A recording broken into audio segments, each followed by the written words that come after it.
네, 이렇게 세계의 단판으로 기대를 모은 도널드 트럼프 대통령과 시진핑 중국 국가주석의 첫 정상회담이 마무리됐습니다. 이 미중 정상회담의 내용을 두 분의 외교안보 전문가와 함께 짚어보겠습니다. 네, 전현준 동북아 평화협력연구원장, 우정엽 세종연구소 개관연구위원 나오셨습니다. 어서 오세요. 네, 안녕하세요. 네, 안녕하십니까. 자, 미국과 중국의 정상들이 만났습니다. 아마 전 세계가 주목하지 않았나 싶은데요. 이 G2 정상의 첫 회담 어떤 의미가 담겨 있는지 먼저 원장님께서 말씀해 주시죠. 예, 말씀하신 대로 이제 트럼프 행정부가 들어선 이후로 첫 번째 미중 정상회담이 있었기 때문에 많은 그 관심이 있었고 특히 세계적인 이목을 끌었었죠.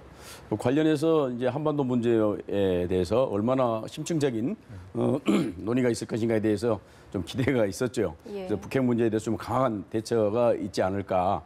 그다음에 사드 보복에 대해서 미국의 좀 강력한 항의가 있지 않을까 그런 이제 예상이 좀 있었습니다만은 또 기대가 있었습니다만은 역시 그 문제에 있어서는 태산 명동의 서일필이다. 소리만 걷지 별로 결과가 없는 그런 이제 결과가 나왔습니다만은 그러나 이제 뭐 첫걸음부터 잘 될 수는 없는 거고 트럼프가 이제 중국을 방문하는 그런 걸 수락을 했기 때문에 2차 정상회담이랄까요? 이때 이제 많은 성과가 있을 거로 생각이 됩니다. 그 관련해서 이제 미국과 중국 간에는 무역 격조를 해소하기 위한 뭐 100일 작전인가요? 뭐 그게 이제 들어가 가지고 약 100일 동안 무역 역조에 대해서 심층적인 실무적인 논의를 한 다음에 2차 정상회담이 북경에서 있지 않을까 그렇게 생각이 되거든요. 그래서 물론 큰 성과는 없었습니다만은 그렇다고 해서 큰 마찰도 없는 그런 평범한 회담이었다 그렇게 볼 수 있겠습니다. 네. 위원님께서는 어떻게 보셨습니까? 이번 회담은 처음 진행되기 이전부터 특히 미국의 관료들은 기대감을 낮추기 위한 노력을 많이 했습니다. 이번 회담이 어떤 구체적인 성과물을 목표로 한다기보다는 두 정상 간에 서로 알아가는 과정의 의미를 두겠다 그렇게 얘기를 했었고요. 그다음에 이번 정상회담이 비교적 빠른 시기에 이루어진 데는 사실 중국 정부 측에서 노력을 한 측면이 굉장히 큽니다. 아직 미국 정부가 대중국 경제 정책에 대한 입장을 확실히 하기 이전에 트럼프 대통령이 지금까지 선거 과정에서 보여온 중국에 대한 강한 반감을 어느 정도 누그러뜨리기 위한 조치가 필요하다는 생각에서 이번 정상회담에서는 어떤 구체적인 결과물 도출보다는 이제 중국이 이제 트럼프 대통령이 생각하는 것과는 좀 다른 접근법을 쓸 수 있다는 것을 보여주기 위한 그래서 향후 미국이 구체적으로 대중국 경제 정책, 무역 정책을 수립하는 데 있어서 중국에게 좀 더 우호적인 분위기를 만들고자 하는데 목표가 있었다고 생각이 됩니다. 네. 예, 미중 정상회담 시작 분위기는 화기애애했던 걸로 전해지고 있는데 만찬 직후에 트럼프 대통령이 보란 듯이 시리아 공군 비행장 공습을 지시했습니다. 이 행동에는 어떤 의미가 있다고 보십니까?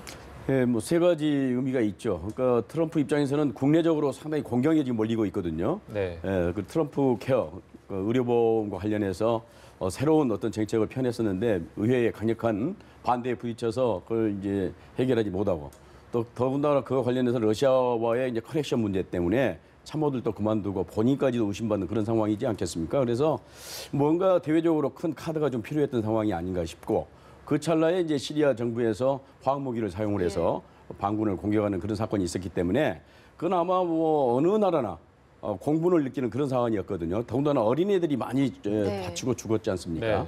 그렇기 때문에 트럼프는 이걸 반전의 기회로 삼아서 대외 정책에 있어서 뭔가 성과를 내서 국내 문제를 좀 전환하려는 그런 생각이 있었던 것이고, 그 다음에 러시아와의 이제 그런 간첩 혐의까지 받는 그 참모들이 있었기 때문에 러시아와는 그런 게 아니다. 내가 무조건 러시아 문제에 대해서 협조하는 건 아니다. 하는 것들을 좀 보여줄 필요가 있었지 않았을까. 물론 일정 정도 러시아와의 관계는 조금 손해보는 그런 건 있을 수 있겠죠. 그동안에는 사실 푸틴이 상당히 그 트럼프 정부에 대해서 좋게 평가를 하고 있었거든요. 그런데 아시다시피 이제 시리아 정부군에 대해서 미국이 이제 공격을 함에 따라서 푸틴이 조금 기분이 나빴을 것이고, 뭐 당연한 겁니다만 북한에 대한 경고가 있는 거죠. 만약에 화학무기를 사용한다든가 이런 대량 살상 무기를 계속해서 개발을 해서 위협을 준다고 한다면 우리는 정말 극단적인 카드도 항상 가지고 있다. 테이블 위에 올려놓고 있다. 따라서 너희들도 몸조심해라. 그런 이제 사인을 보낸 것이 아닌가. 거기에 대해서 중국이 그래서 열심히 좀 북한 설득을 위해서 나서라. 이런 여러 가지 메시지를 동시에 네. 던진 것이 아닌가 그렇게 생각을 합니다. 네, 뭐 국내 문제 돌파형이었다. 그리고 북한과 중국을 겨냥한 경고였다. 이렇게 정리해 주셨는데 그런데 또 이례적으로 회담이 끝나고 어떤 두 정상이 공동 성명이나 기자회견도 열지 않았습니까? 이것도 저희가 어떤 의미로 해석을 해볼 수 있을까요? 그러니까 공동 기자회견이나 성명서가 없을 거라는 건 이미 회담 전에 그 양국 정부에서 이제 그런 것들은 계획되어 있지 않다고 얘기했습니다. 그렇기 네. 때문에 이게 계획이 되었었는데 양국 정상 간에 이견이 있어서 도출을 하지 못해서 그래서 기자회견을 하지 않은 건 아니고요. 애당초 시작할 때부터 이제 그 성명서를 도출해내는 문제에 있어서는 양국 정부가 합의를 해서 안 하기로 했었기 때문에 이번 회담이 뭐 어떤 특정한 구체적인 결과물이 없지 않느냐 하는 부분에 대한 이야기는 할 수 있지만 이 기자회견이 없었다는 부분은 뭐 이미 그 계획이 되어 있었던 사안이기 때문에 특별한 의미를 두기는 어려울 것 같습니다. 네. 정상회담이 끝나고 두 정상의 평가를 보면 트럼프 대통령은 양국 관계에 엄청난 진전을 이뤘다고 평가를 했고요. 시진핑 주석은 중미 관계 유례 없이 중요한 회담이었다 이렇게 말을 했는데 이 평가 발언 어떻게 보십니까? 예, 뭐 서로 유리할 대로 얘기를 하기 때문에 정확한 건 알 수 없죠. 상당히 이 의견이 일치되지 않은 그런 부분들도 분명히 있었을 텐데 그런 것들은 좀 숨기고 우리 이제 방금 유 박사님 말씀을 했습니다마는 뭐 큰 뭐 기대를 한 건 아니었다 처음부터 그렇지만 상당한 정도로 의견 일치가 있었다. 특히 북한 핵 문제가 심각하다든가 이런 것에 대해서는 공유를 한 거 아닙니까? 인식의 공유. 물론 거기에 대한 그 해법에 대해서는 역시 의견이 일치하지 않았던 것 같습니다. 예. 미국은 아무래도 강경책을 내놓았던 것 같고 중국은 이제 대화 협상, 타협책을 얘기를 했던 것 같습니다. 그럼에도 불구하고 겉으로는 이제 그 엄청난 진전을 이루었다, 중요한 회담이었다 이런 식으로 이제 외교적인 수사로 일단 마무리를 했지 않나 싶습니다. 네. 그러나 이제 앞으로 좀 더 구체적으로 실무적인 차원에서 그러니까 국방장관이라든가 외무장관 회담이라든가 이런 이제 실무적인 회담에서는 상당히 해법에 있어서 차이가 많이 나지 않을까 생각이 되고 다만 앞서도 말씀드렸습니다만 경제 문제에 있어서는 워낙 무역 역조가 지금 심하지 않습니까? 예. 즉 미국의 대중 무역 역조가 트럼프는 보니까 뭐 5천억 달러라고 그랬는데 그 정도는 아닌 것 같고 약간 3,500억 달러 무역 적자가 미국이 지금 보고 있거든요. 그래서 이걸 해소하기 위한 노력들이 구체적으로 이루어질 가능성이 있고 그래서 이제 100일 계획이라든가 이런 것들이 이제 시행이 되고 있지 않을까 생각이 됩니다. 물론 이제 우리의 관심사인 북핵 문제에 대해서 이제 어떻게 할 건가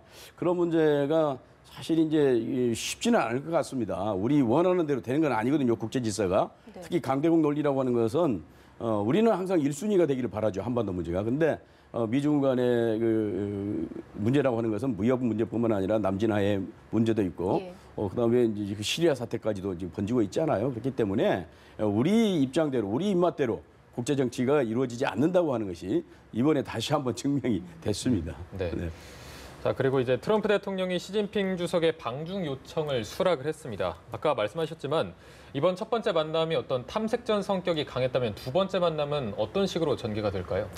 이번에 그러니까 지금 현재 미국은 그 부시 대통령하고 후진타오 주석 시기에 그 전략 경제 대화라는 틀을 마련을 해놓았습니다. 근데 이번에 그 결과를 보면은 새로운 경제 전략 대화의 채널을 만들겠다는 게 있었는데요.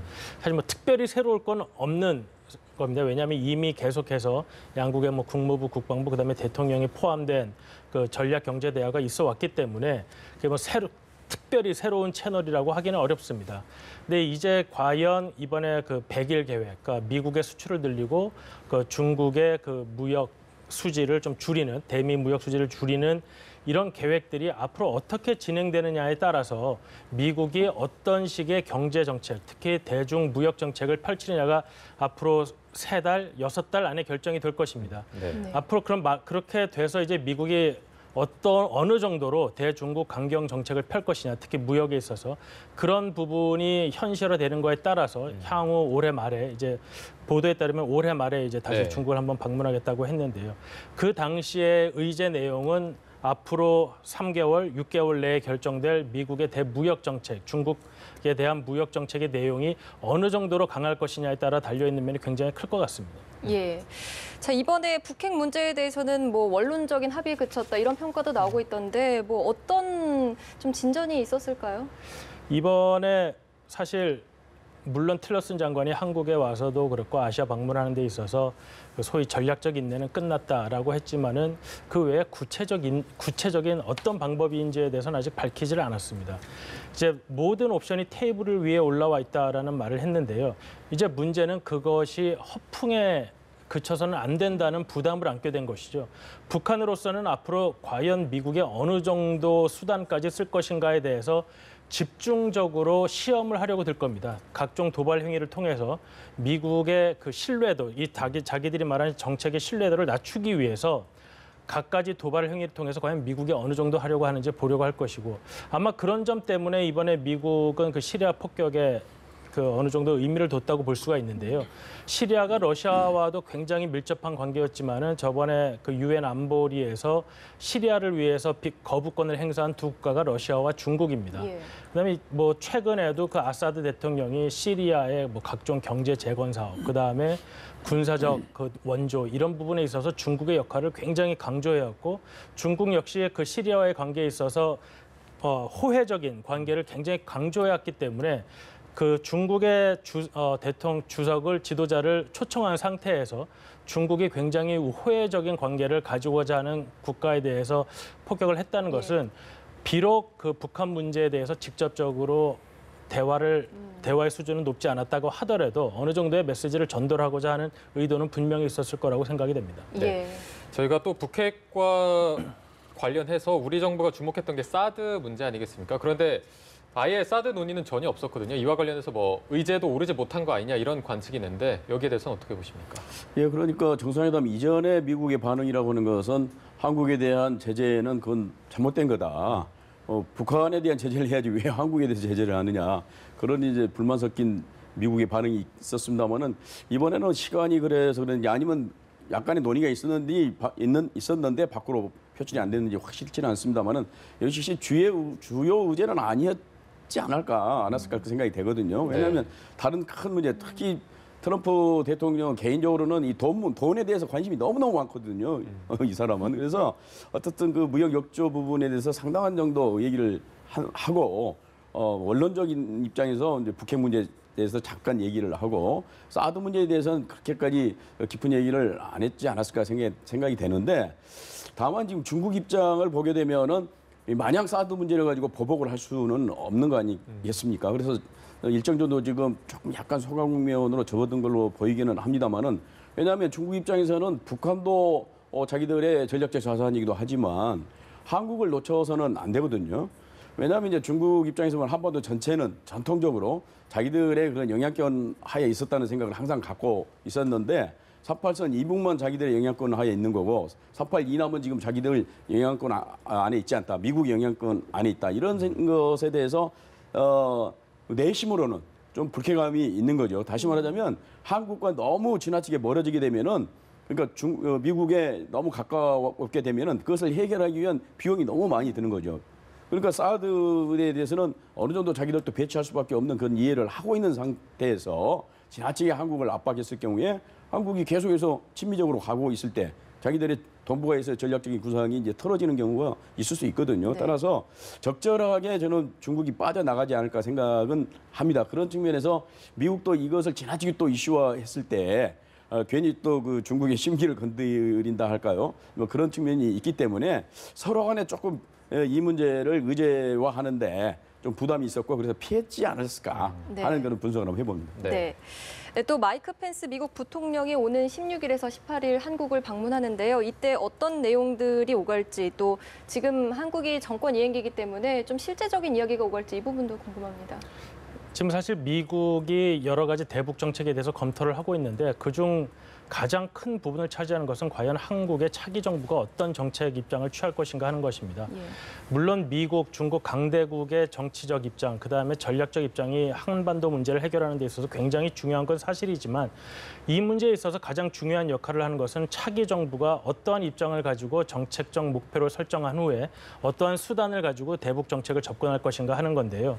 이런 부분이 현재 우리나라가 이제 선거 과정에 있음으로 해서 굉장히 불확실한 상황입니다. 물론 박근혜 전 정부와는 차별된 정책이 있을 거라는 예상을 하겠지만은 과연 구체적으로 어떤 형태로 그 대북 정책의 변화가 있을 건지에 대해서는 아직 사실 불확실한 점이 많이 있기 때문에 마이크 펜스 부통령이 온다고 와서 그런 문제를 지금 이제 아마 황교안 대행과 얘기를 하겠지만은 이 부분에 대해서는 아마 구체적인 결과를 도출해내기에는 한국 정치의 불확실성이 아직도 높은 상황이어서 어떤 구체적인 대안을 제시한다거나 미국 정부의 새로운 접근법을 제시하기보다는 향후 차기 정부가 오더라도 한국과 미국 간의 대북 정책에 대한 공조의 그 수준을 강조하는 그런 원론적인 차원에서 그칠 가능성이 굉장히 높습니다. 네, 알겠습니다. 저희가 미중 정상과 관련해서 두 분, 전현준 동북아 평화협력연구원장 그리고 우정엽 세종연구소 개건연구위원과 함께 이야기 나눠봤습니다. 오늘 말씀 고맙습니다. 고맙습니다. 감사합니다.